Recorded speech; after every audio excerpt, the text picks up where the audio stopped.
ഹദീസിൽ പറയപ്പെട്ട രണ്ടാമത്തെ സൽക്കർമ്മമാണ് സദഖ എന്ന് പറയുന്നത്, അഥവാ ദാനധർമ്മം. അള്ളാഹുവിന്റെ മാർഗത്തിൽ, നന്മയുടെ മാർഗത്തിൽ ധാരാളമായി ചെലവഴിക്കുക, അതും ഖബർ ശിക്ഷയിൽ നിന്നും നമ്മെ തടുക്കുന്ന ഒരു പ്രധാനപ്പെട്ട കർമ്മമായി റസൂലുള്ളാഹി സ്വല്ലല്ലാഹു അലൈഹി വസല്ലം പഠിപ്പിച്ചതായി കാണാം. അവിടുന്ന് പറഞ്ഞു, യഖൂലുൽ അബ്ദ്, ഒരടിമ അവനിങ്ങനെ പറഞ്ഞുകൊണ്ടിരിക്കുകയാണ്, മാലി മാലി, എന്റെ സമ്പത്ത് എന്റെ സമ്പത്ത്, അവനിങ്ങനെ പൊങ്ങച്ചത്തോടു കൂടി പറഞ്ഞുകൊണ്ടിരിക്കുകയാണ്. റസൂലുള്ളാഹി പറഞ്ഞു, ഇന്നമാ ലഹു മിൻ മാലിഹി സലാസുൻ, ഒരു മനുഷ്യനും അവന്റെ സമ്പത്തിൽ നിന്ന് മൂന്ന് കാര്യങ്ങളാണുള്ളത്. മാ അകല ഫഅഫ്നാ, അവൻ തിന്നു കുടിച്ച് നശിപ്പിച്ചു കളയുന്ന കാര്യം, അവൻ തിന്നു തീർച്ചത് ആ ഭക്ഷണം അതവന് ലഭിക്കുന്നതാണ്.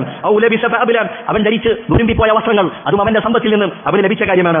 ഔ അഅതാ ഫഖ്തന, അതല്ലെങ്കിൽ അള്ളാഹുവിന്റെ മാർഗത്തിൽ ചെലവഴിക്കുകയും അങ്ങനെ നാളെ പരലോകത്തിൽ അള്ളാഹുവിന്റെ പ്രതിഫലം ആഗ്രഹിക്കുകയും ചെയ്തുകൊണ്ട് അവൻ ചിലവഴിച്ചതും, ഇത് മൂന്നുമാണ് ഒരു മനുഷ്യന് ലഭിക്കുന്നതും. ഇതിൽ മൂന്നാമത്തേതാണ് നാളെ പരലോകത്ത് ഉപകാരപ്പെടുന്നതും. ബാക്കി രണ്ടും ഈ ദുനിയാവിൽ വെച്ച് തന്നെ അവൻ ഉപയോഗിച്ച് തീർക്കുന്നതാണ്. എന്നിട്ട് റസൂലുള്ളാഹി പറഞ്ഞു, വമാ സിവാ ദാലിക്, ഇതല്ലാത്തതെല്ലാം ഫഹുവ ദാഹിബുൻ വതാരികുഹു ലിന്നാസ്, അഥവാ അവൻ സ്വന്തത്തിന് വേണ്ടി ഉപയോഗിക്കാതെ നന്മയുടെ മാർഗത്തിൽ ചെലവഴിക്കാതെ അവൻ തന്റെ മക്കൾ പിടിച്ചു വെച്ച ആ ധനം അത് അവൻ വിട്ടേച്ചു പോകുന്നതാണ്, അവന്റെ പിന്തുടർച്ച അവകാശികൾ അത് കൈവശപ്പെടുത്തുന്നതാണെന്നും റസൂലുള്ളാഹി സ്വല്ലല്ലാഹു അലൈഹി വസല്ലം പഠിപ്പിക്കുകയാണ്. അതുകൊണ്ട് നന്മയുടെ മാർഗത്തിൽ നാം എന്താണോ ചെലവഴിച്ചത് അത് മാത്രമാണ് നമുക്ക് ഉപകാരപ്പെടുന്നത്. അതാണ് അള്ളാഹുവിന്റെ മാർഗത്തിൽ, നന്മയുടെ മാർഗത്തിൽ സദഖ ചെയ്യുക, ധാരാളമായി ദാനധർമ്മം ചെയ്യുക എന്ന് റസൂലുള്ളാഹി സ്വല്ലല്ലാഹു അലൈഹി വസല്ലം അവിടുന്ന് പ്രത്യേകം പഠിപ്പിക്കുകയാണ്. അവിടുന്ന് പറഞ്ഞു, അസ്സദഖതു തുത്ഫിഉ ഗളബർ റബ്ബ്, റബ്ബിന്റെ കോപത്തെ സദഖ അണക്കുന്നതാണ്, അതിനെ കെടുത്തി കളയുന്നതാണ്. അതുപോലെ തന്നെ അസ്സദഖതു തുത്ഫിഉൽ ഖതീഅത കമാ യുത്ഫിഉൽ മാഉൻ നാർ, ഒരു വെള്ളം തീ അണക്കുന്നത് പോലെ സദഖ നിങ്ങളുടെ പാപങ്ങളെ, നിങ്ങളുടെ തെറ്റുകളെ അതില്ലാതാക്കുന്നതാണ്, അതിനെ അണക്കുന്നതാണെന്നും റസൂലുള്ളാഹി പറയുകയാണ്. ഇന്ന സദഖത ലാ തുത്ഫിഉ അൻ അഹ്ലിഹാ ഹർറൽ ഖുബൂർ,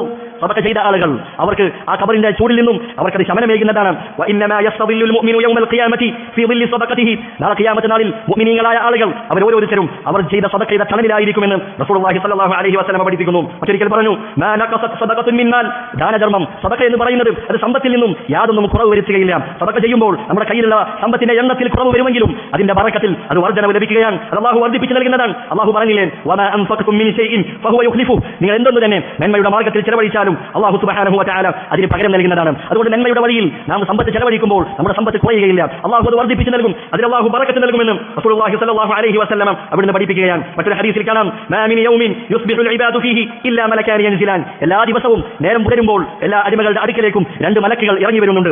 ഒന്നാമത്തെ മലക്ക് പറയുന്നത് എന്താണ്? അല്ലാഹുമ്മ അഅതി മുൻഫിഖൻ ഖലഫ, അല്ലാഹുവേ നന്മയുടെ മാർഗത്തിൽ ധാരാളമായി ചെലവഴിക്കുന്നവനും നീ പകരം നൽകണമേ.